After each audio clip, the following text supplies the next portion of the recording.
Кутмандуу кечиңиздер менен Түз эфирде кабарлар маалымат программасы, аны менен мен Ажина Досумбетова тааныштырам. Алгач күндүн негизделген окуяларынан кыскача.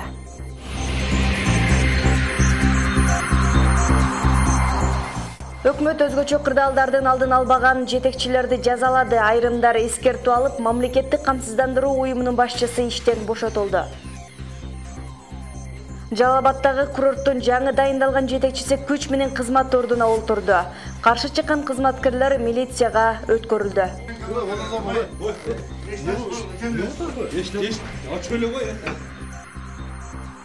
Ошто ЭЭП талабына ылайык лаборатория ишке кирет. Жаңыртылган жабдыктар колбасанын ичине кандай эт кошулганына чейин аныктап бере алат. Лабораториялар да куруу керек. Өлкө Финляндиянын билим берүү системасына өтүш ыктымал. Ага Кыргызстан даярбы? Ошол эксперимент канчалык деңгээлде ийгилик берет.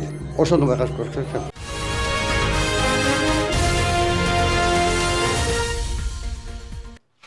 Өлкөдө табигый кырсыктын кесепеттерин жою иши чабал. Буга Ош облусунун Өзгөн районунда болгон жер көчкү далил. Кырсык 24 адамдын өмүрүн алып, арасында жашы жетелек балдар көз жумган. Муну премьер-министр Сооронбай Жээнбеков айтып, 3 министрге сөгүш берип, мамлекеттик камсыздандыруу уюмунун башчысын жумуштан алды. Учурда кырсыктан жабыркагандарга материалдык жардам жеткирүү иши кечиңдеп, көзгө басар жыйынтык жок экенин өкмөттүн жыйынында айтылды. Сынга кабылган жетекчилер тууралуу сөздү Гүлзара Бакаева улантсын. Азыр финансы министрлиги ачык айтайын, өнүүгө тормоз болуп атпайсыңар. Бүгүнкү өкмөттүн жыйыны премьердин жетекчилерди жемелөөсү менен башталды. Буга табигый кырсыктардын алдын алууда көрүлгөн аракеттер чабал болуп жатканы себеп. Анткени аткаруучу бийлик өкмөттүн тапшырмасын унутуп, калктан алыстаган. Мисалы, Өзгөндүн Жалпак Таш айылындагы тургундар кырсыктан кийин 11 күн жарыксыз калып, көмөк көрсөткөн жетекчи болгон эмес. 7 күн жол жок турду. Мен айттым ошондо, бул эмнен кетет деп начальниктер барсам, жүрөт ошол жерде. Эмнен кетет? Ошол жерге 100 машина шагыл төгүп коюш билесең кетеби? Машина элде чыга албай турат, жамгыр жааса. Улайдан. Же чөнтөгүңө бересиң деп айттым. Же чөнтөгүңө бересиңби? Элдин өзүнүн акчасы өзүнө кызмат кылып берди десем, 2 миллион 800 миң карызмын дейт. Жалпак Ташта жол жок. Мен экинчисинде барып атам. Көчкү жүрүп атат. Табигый кырсыктын алдын алууда өзгөчө кырдаалдар министрлиги да көңүл кош иштеген. Жер көчкү түшкөн айылга эскертүү гана берип, турак үйлөрдү коопсуз жерге көчүрүүнү күжүрмөн жүргүзгөн эмес. Мында жергиликтүү калк тоскоолдук көрсөтүп, үйлөрүнөн көчүп кетүүдөн баш тартышкан. Абалдан чыгуу үчүн эми кооптуу аймакта жашагандар эрежеге баш ийбесе жоопко тартыларын ÖKM айтты. Гражданды коргонуу комиссиясы, райондук, мисалы үчүн акимдин биринчи орун баштаган комиссиянын жетекчиси катары ошол өзүнүн положениясына ылайыктуу сотко берүү жолу менен бул иштерди жүргүзсө болот экен да. Ошол боюнча положениянын атайын пункттар көрсөтүлгөн, ошонун негизинде сотко берүү. Бул ишти азыр Жалал-Абад областында алып барып атат. 99 барактан турган ошол үйлөрдүн ээлеринин тизмеси бүгүнкү күндө прокуратурага өткөрүп беришти. Өкмөт башчы кооптуу аймактардан элди көчүрүүдө бирдиктүү механизм иштеп чыгууну Бороновго тапшырды. Буга улам алмашкан жетекчилердин айынан пландалган иш-чаралар убагында жүзөгө ашпай жатканы себеп. Быйыл республика боюнча 232 табигый кырсык катталып, жыйынтыгында мамлекеттик казнаны 336 миллион сомдук чыгашага кириптер кылган. Муну Жээнбеков айтып, каржы министрлигин жемеледи. 850 түтүн 24 миллион сомдун көзүн карап отурат. Түнү менен суу келгенде үйүнөн чыгып кетип атышат, бала чакасын көтөрүп алып. Түнү менен кетип атышат. Кайра тартылса, кайра келип атышат. Эмне деген жашоо бул? Сен ошо акчаны бербеген үчүн. Азыр мына чечим алганда бергил акчасын бар. Эмне кетирип атасың, ишкер болбосун. Була специалисттер өздөрү кандай иштейт, өздөрү эртең жооп берет этең. Өкмөттүн алдында, элдин алдында. Мен ошого күйүп атпаймынбы? Сен аны берди, муну иштете берсин деп атпайсыңар. Тиешелүү акчасы ошонун убагында бергиле. 3 майда Чоң Алай районунда болгон жер титирөө 100дөн ашык үйдү жарак сабалга келтирген. Жердин силкинүүсү кайра кайталанганда тургундар аргасыз чатырларга көчүп чыгышкан. Учурда алар материалдык жардам күтүп, мамлекеттин көмөгүнө муктаж. Муну өкмөт башы өзү көзөмөлдөп, алгачкы жардамга семент берүү колго алынганын айтты. Жыйынтыгында аткаруучу бийликтин иши өкмөт башчыны канааттандырбай, ÖKM, каржы, унаа жана байланыш министрликтерине сөгүш берди. Ага кошо эле калк арасында мамлекеттик камсыздандыруу иши жакшы жайылбаганы үчүн камсыздандыруу уюмунун жетекчиси Бакыт Жумашевди жумуштан алды. Memleketçilere sanıyor. İşte sağ biçim yata verdi. İş kılmakla. Çöp verme, cem verme uyga. Сырмышевич, мен айтып қояйын, рұқсат берсеңіз. Otur. Boşalt yapalım Füge. Страховой компания bana boşalttılar. Otur давай. Айтпайлы ғой маға. 1,5 жыл, 2 жылда қылған ішіңер. 10 мың. Бөліп көрші күніне. 2 жылға. Қаншадан тиіп өтті страхование? Гүлзара Бақаева, Азамат Иманов, Ынтымақ, Бишкек шары. Тоо-кен ишканаларынын ишинин ачык айкындуулугун камсыз кылуу керек. Мындай тапшырманы президент Алмазбек Атамбаев бүгүн өнөр жай, энергетика жана жер казынасын пайдалануу мамлекеттик комитетинин төрагасы Дүйшөнбек Зилалиевди кабыл алган учурунда милдеттендирди. Зилалиев өлкөдөгү ири тоо-кен ишканаларынын иштери тууралуу баяндоо менен Кумтөр долбоорундагы Кыргызстандын экономикалык кызыкчылыктарын илгерилетүү жана пайда болгон экологиялык маселелерди жөнгө салуу боюнча канадалык Сентара компаниясы менен сүйлөшүүлөрдүн жүрүшү жөнүндө айтып берди. Президент Алмазбек Атамбаев жаратылыш байлыктарын натыйжалуу жана рационалдуу пайдалануу, ошондой эле тоо-кен ишканаларынын ишинин ачык айкындуулугун камсыз кылуу менен өлкөнүн жана анын жарандарынын кызыкчылыктарын коргоонун зарылчылыгын белгиледи. Жыл соңуна чейин өлкөдө эл аралык стандартка жооп берген лабораториялар ишке кирет. 4-төө жаңы курулса, Ош менен Бишкектегилери ЭЭП талабына ылайык жаңыртылган жабдыктар менен иш баштайт. Учурда Оштогу лаборатория акыркы үлгүдөгү аппараттар менен жабдылып бүттү, болгону көмөкчү тетиктердин келишин гана күтүлүп жатат. Ошондон соң лаборатория аккредитациядан өтүп иш баштайт. Жүзөгө ашса, өзгөчө оор металлдарды жана колбасанын ичинде кандай эт кошулганына чейин аныктап бере алат. Жаңыртылган лабораториянын иштөө мүмкүнчүлүктөрү тууралуу Гүлзада Турсунбаева кеп кылат.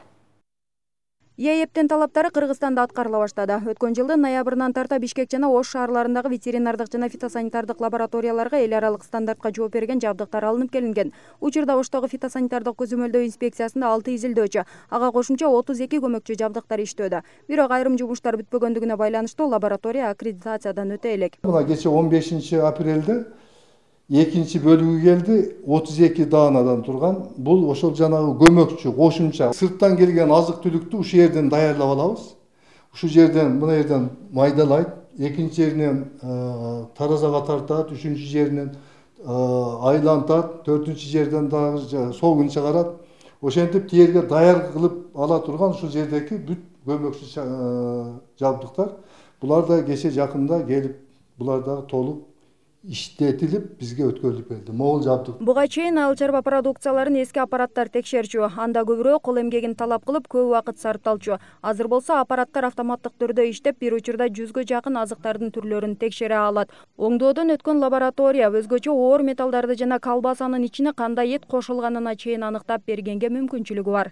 Мурда биз башка усул менен текшерип жүргөнбүз, анда лаборатория түшүнүгү боюнча скрининговый метод деп коет, барбы жокпу ошону эле аныктап берет эле. Эми бул жабдуунун артыкчылыгы канча концентрация бар. Ылдыйгы концентрацияны аныктап берет бизге. Күндүн талабы ошол. Оштогу лаборатория өлкөнүн түштүк аймагынан экспорттолчу продукциялардын баарын текшерет. Эгер аккредитация алса, ата мекендик өндүрүүчүлөр үчүн 180 миллион калкты камтыган базардын эшиги ачылат деп адистер ишенишет. Ошондуктан мындай лаборатория өлкөнүн бүт аймагында курулушу керек дешет талдоочулар. Лабораториялар да куруу керек. Канчалык көп болсо, ошончолук продукциянын түрүнө карап биз чыгара беребиз экспортко. Ал эми бүгүнкү ошол Кыргызстандын түштүгүнө бирөөнү, Кыргызстандын түндүгүнө экөө деген бул аздык кылат. Мүмкүнчүлүк болушунча ошол чек арага жакын областтардын баарына куруш керек да, жабдыктарды алып келиш керек. Жыл соңуна чейин республикада эл аралык стандартка жооп берген 4 лаборатория Баткен, Талас, Балыкчы жана Каракол шаарларына курулат. Ага өкмөттүк казынадан 172 миллион сом бөлүнүп, кошо 12 лаборатория ремонттон өтөт. Ага кошо Орусия Кыргызстанга жыл аягына чейин 6,5 миллион долларга лабораторияга керек жаңы жабдыктары берери күтүлүүдө. Эскерте кетсек, Армения, Белоруссия, Казакстан жана Орусия кирген Евразия экономикалык биримдигине Кыргызстан 2012 жылдын жайында кошулган. Гүлзада Турсунбаева, Нуржигит Чолпонбаев, Ынтымак. Финляндиянын билим берүү системасы Кыргызстанга киргизилиши ыктымал. Мындай жол менен өлкөдөгү билим берүү сапатын жогорулатууга болот. Анткени Советтер Союзунда кабыл алынган система өз убагында жемишин берген менен учурда күчүн жоготуп, өлкөдөгү билимдин сапаты кескин төмөндөгөн. Буга байланыштуу Финляндиядагы заманбап ыкма биздин өлкөгө эң керектүү болуп турат. Жогорку кеңештин депутаттары билим берүү министрлиги менен биргеликте аталган өлкөгө барып, окутуунун ыкмаларын үйрөнүп келишкен. Заманбап ыкманын күнгөй тескейи тууралуу Бегмай Асанова айтып берет.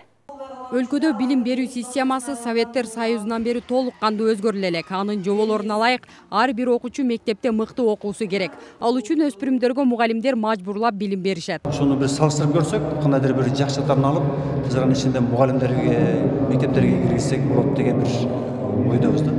Өнүккөн өлкөлөрдө окуучуларга мажбурлап окутуу ыкмасы эч ак эле токтотулган. Тагыраагы өспүрүмдөргө эркиндик берилип, каалагандай билим алышса болот. Мисалы Финляндия мектеп курагындагы өспүрүмдөргө каалаган предметин тандап билим алууга мүмкүнчүлүк берген. Ошол эле учурда окуучулардын сабак учурунда эркин отуруусуна шарт түзүшкөн. Системалык деп эле эгер бизде андай система жок, андай мүмкүнчүлүк жок деп эле отура берсек, биз эч нерсеге жете албайбыз.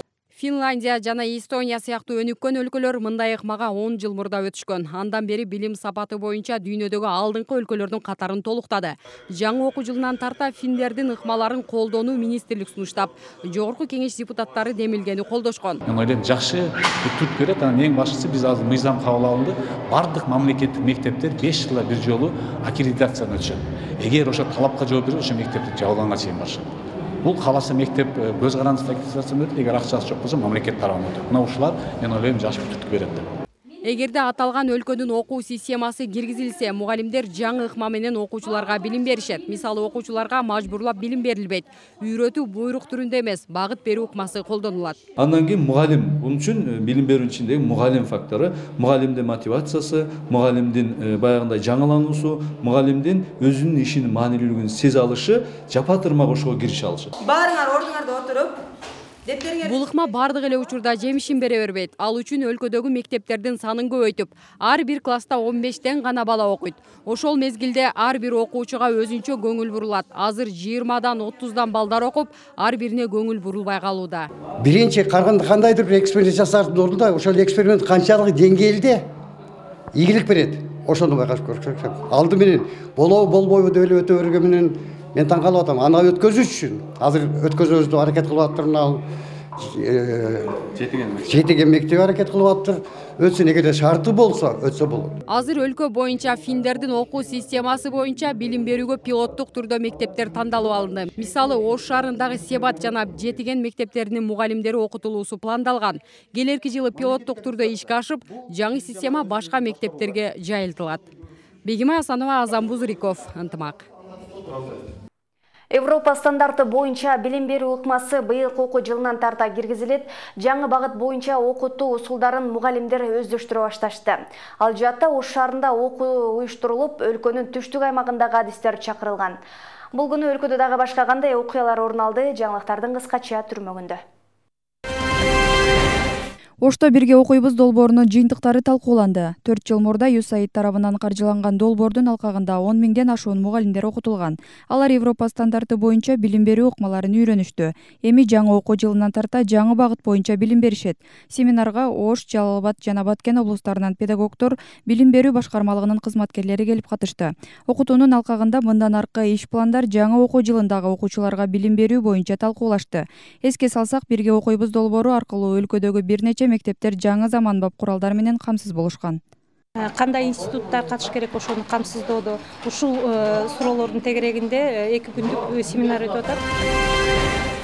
Ош облусундагы мектеп окуучулары арасындагы жол кыймылынын жашт өскөчүлөр 2017 кароо сынагынын соңку баскычы өткөрүлдү. Ага бардык райондон иргелип чыккан 7 команда катышты. Сынактын шарттарына ылайык өспүрүмдөр жол белгилерин жана чоң жолдо өзүн кантип алып жүрүүнү көрсөтүп беришти. Жыйынтыгында Ноокаттан келген команда 1-чи орунду ээлесе, 2-чини Алай, ал эми 3-чү орунга Араван району жетишти. Ошентип алдыңкы орунду алган Ноокат командасы 18-19 майда өтө турган республикалык таймашка катышмакчы. Эске салсак, жыл башынан бери Ош облусунда 154 жол кырсыгы катталып, анын 39 учуру мектеп окуучуларынын катышуусунда болгон. Ушул жол транспорт кырсыктарынын санын кыскартуу боюнча биз Ош областынын аймагында жаш өспүрүмдөрдүн кароо сынагын 2017 өткөрүп жатабыз. Бүгүнкү кароо сынакка Ош областынын 7 районунан биринчи орунду алган мектептин окуучулары келип катышып отурат. Программабыздын экинчи бөлүгүнө кезек келип жетти. Алгач кыскача анонс, жаңылыктарыбызды осы жарнамалык тыныгуудан соң улантабыз. Биз менен бирге болуңуздар.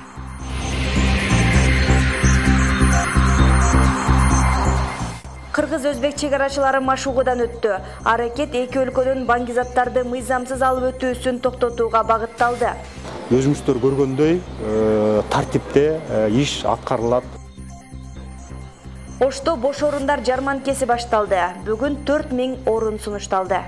Буклеттерибизди алып келдик эле, биз аябай буклеттерибизди тараттык, көп окуучулар жазылды. Өлкөдө 15 майдан аналогдук берүүлөр өчүрүлөт. Буга байланыштуу кандай аракеттер жүрүүдө?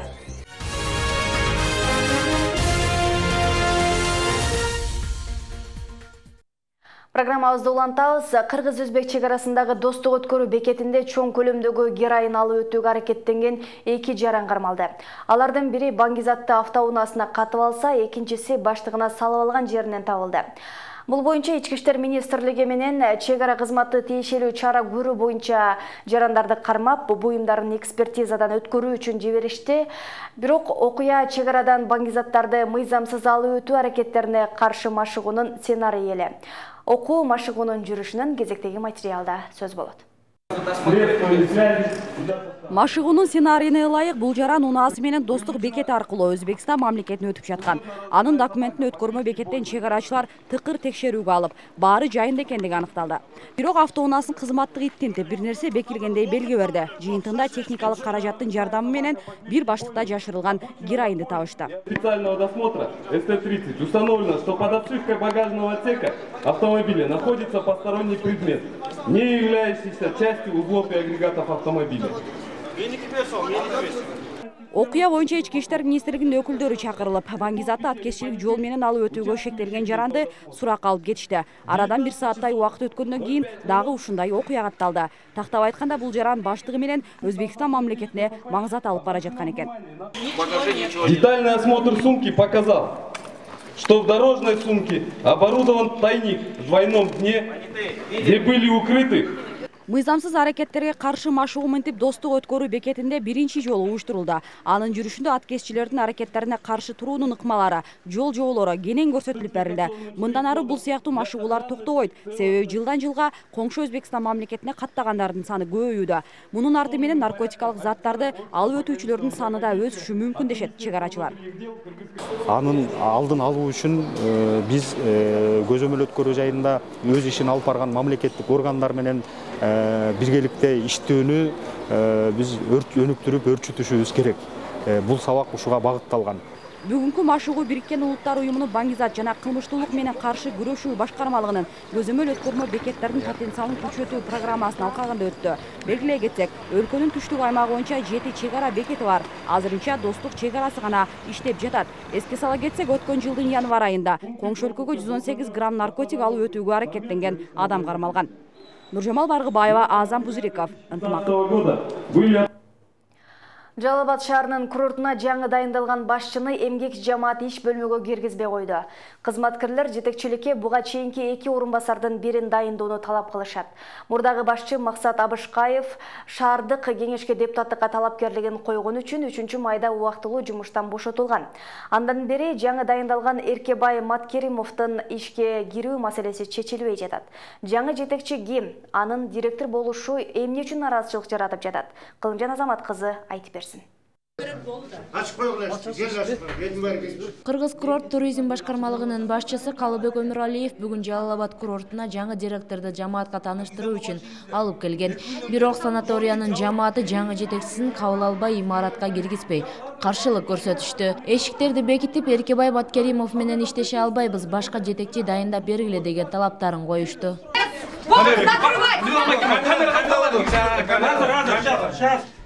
Мындай көрүнүш 3 майдан бери уланып келүүдө. Себеби Эркебай Маткеримовдун убактылуу жетекчи болушуна буйрук ошол күнү чыккан.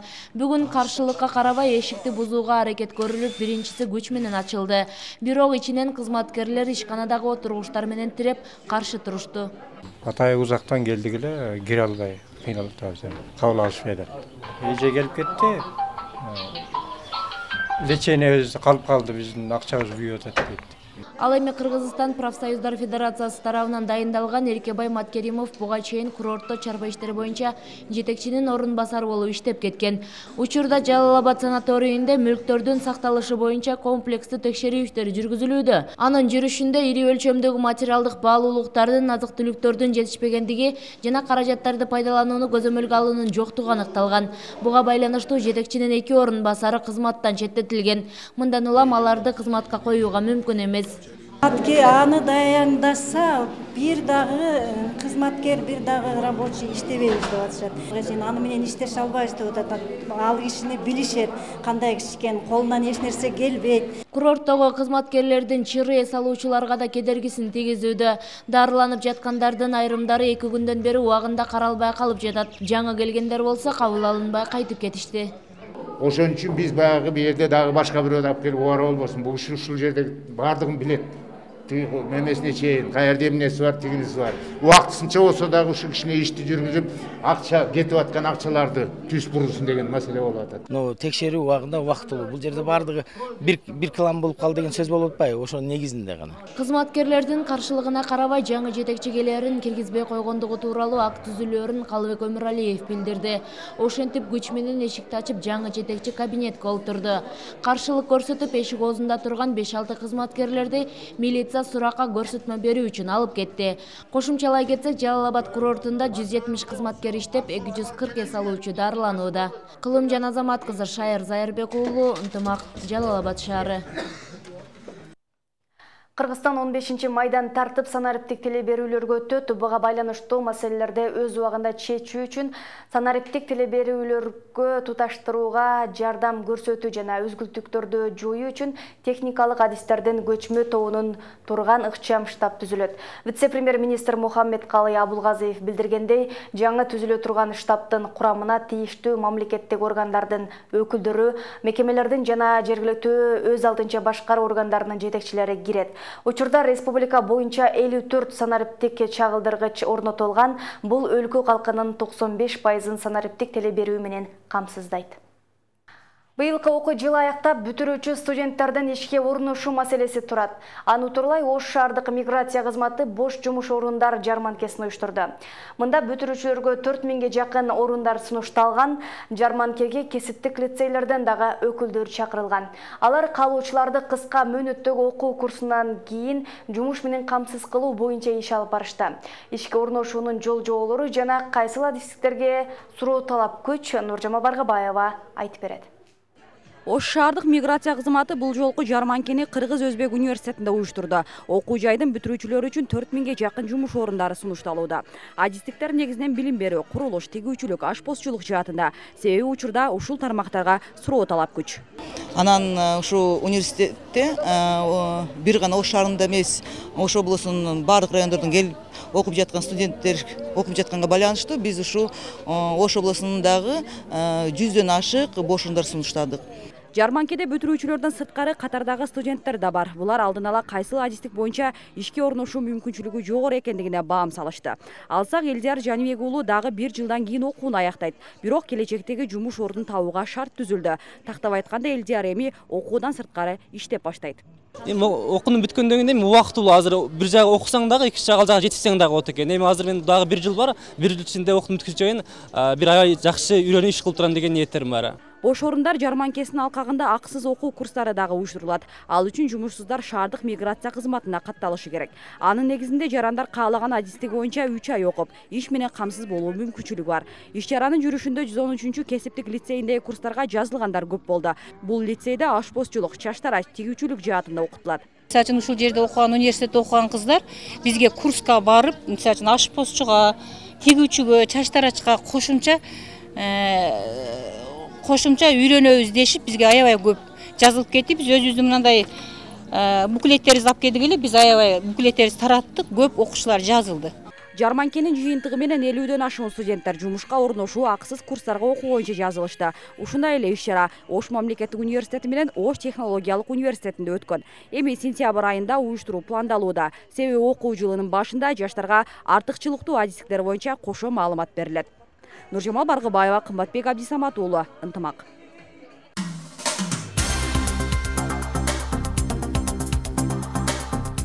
Эми кезек эл аралык жаңылыктарда аны менен кесиптешим Асерлі Бусурманкул кызы кененирээк тааныштырат. Израилде үй камагында жашап жаткан 14 жаштагы өспүрүм бошотулду. Ана ата-энеси төрөлгөндөн тарта үйдөн чыгарбай камап багышкан. Өспүрүмдүн айтымында ал бир айда бир же 2 жолу сыртка чыкчу. Анда да түн ичинде бир аз убакытка эле. Тартип сакчылары баланын ата-энесин суракка алганда, алар баласынын ден соолугуна байланыштуу ушул кадамга барышкан. Жергиликтүү бийликтен бул үйбүнүн бир баласы бар экенинен эч кандай кабары жок. Алар баланы каттоодон өткөрүшкөн эмес жана мектепке да беришкен эмес.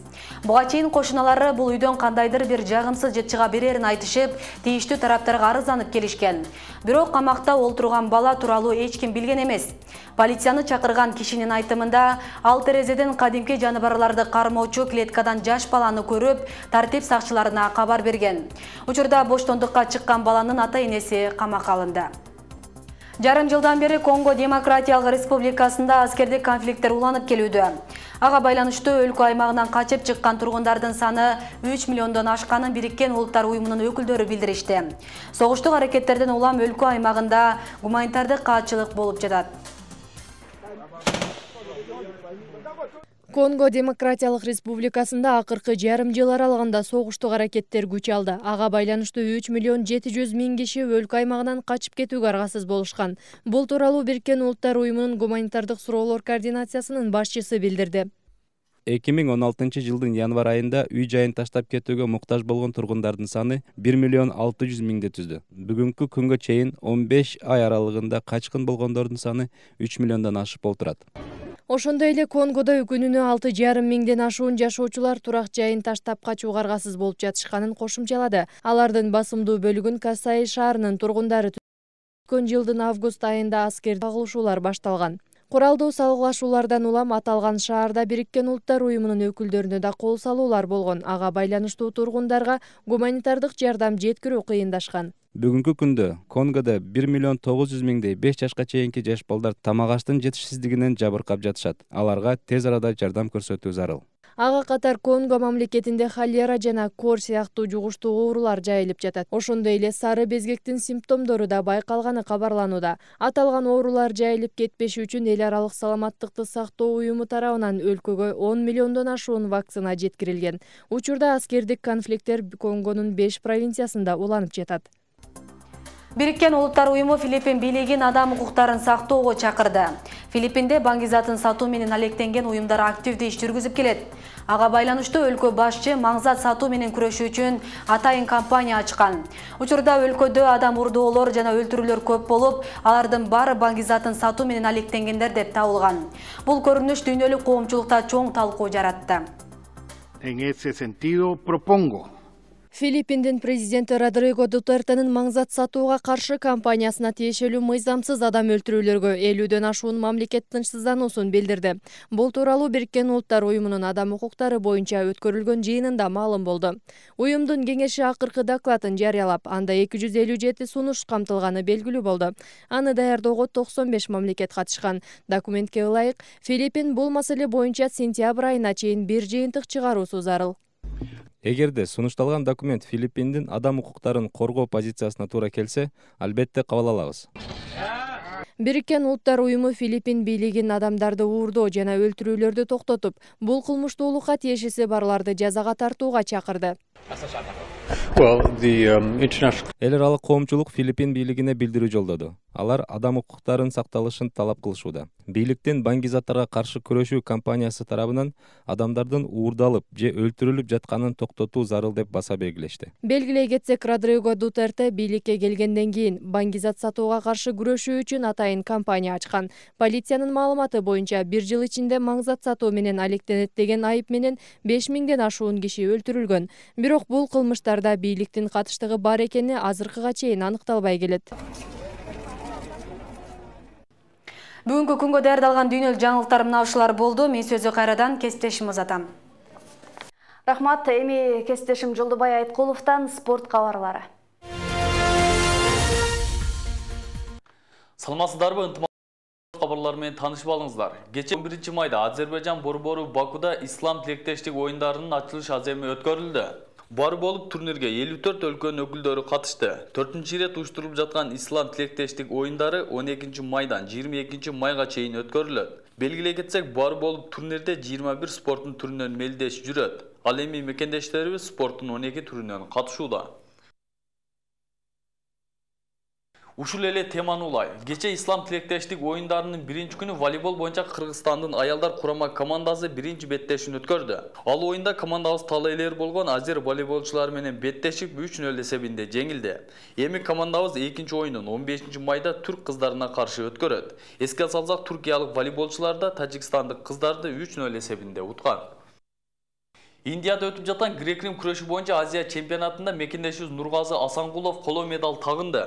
Кече турнирдин 2-күнү Нургазы 71 кг салмакта мелдеш өткөрүп, 3 атаандашын катары утуп, жарым финалда Иран балбалынан 1 упай айырмачылыгы менен 5-4 эсебинде утулду. Ал эми 3-орунчу болгон кармашта индиялык атаандашын 8-1 эсебинде жеңип, Кыргызстанга 2-чи коло медалды алып берди. Эске салсак, турнирдин 1-күнү Самат Шырдаков 3-орунду алган эле. Бүгүн грек-рим күрөшү боюнча кыздар арасында мелдеш башталат. Анда кыргызстандык 3 кыз килемге чыгат. Ынтымакта жума күнүнө алынган спорт кабарлары ушулар болду. Кайрадан эфир аркылуу көрүшкөнчө саламатта калыңыздар. Ушуну менен программабызды жыйынтыктайбыз. Мен сиздер менен коштошом. Алдыда аба ырайы.